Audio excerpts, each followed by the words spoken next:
വയനാട് ദുരന്തവുമായി ബന്ധപ്പെട്ട് ചെലവഴിച്ച തുക എന്ന രീതിയിൽ വരുന്ന വാർത്തകൾ വസ്തുതാവിരുദ്ധമെന്ന് സംസ്ഥാന സർക്കാർ. അടിയന്തര സഹായം ആവശ്യപ്പെട്ട് കേന്ദ്ര സർക്കാരിന് സമർപ്പിച്ച മെമ്മോറാണ്ടമാണിത്. ഇതിനെയാണ് ചെലവഴിച്ച തുക എന്ന രീതിയിൽ മാധ്യമങ്ങൾ തെറ്റായ വാർത്ത നൽകിയത്. തെറ്റായ വാർത്ത നൽകിയ മാധ്യമങ്ങൾ അത് തിരുത്തണമെന്നും മുഖ്യമന്ത്രി അറിയിച്ചു. വയനാട് ഉരുൾപൊട്ടൽ ദുരന്തത്തിൽ അടിയന്തര അധിക സഹായം ആവശ്യപ്പെട്ട് സംസ്ഥാന സർക്കാർ കേന്ദ്ര സർക്കാരിന് മെമ്മോറാണ്ടം സമർപ്പിച്ചിരുന്നു. വിവിധ വിഷയങ്ങൾക്ക് ആവശ്യമായ ചെലവിന്റെ പ്രതീക്ഷിത പ്രാഥമിക കണക്കുകളും അതിൽ വ്യക്തമാക്കിയിട്ടുണ്ട്.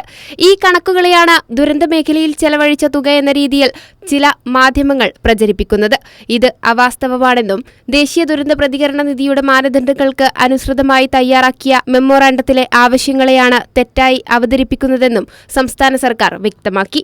ദുരന്തത്തിൽ കേന്ദ്ര സഹായം നേടാനുള്ള സംസ്ഥാന സർക്കാരിന്റെ ശ്രമങ്ങൾക്ക് തുരങ്കം വെക്കുന്ന സമീപനമാണിത്. വയനാടിന്റെ പുനർനിർമ്മാണവുമായി ബന്ധപ്പെട്ട് സംസ്ഥാനം ആവിഷ്കരിക്കുന്ന പ്രവർത്തനങ്ങളെ തകർക്കുകയെന്ന ലക്ഷ്യവും വ്യാജവാർത്തയ്ക്ക് പിന്നിലുണ്ട്.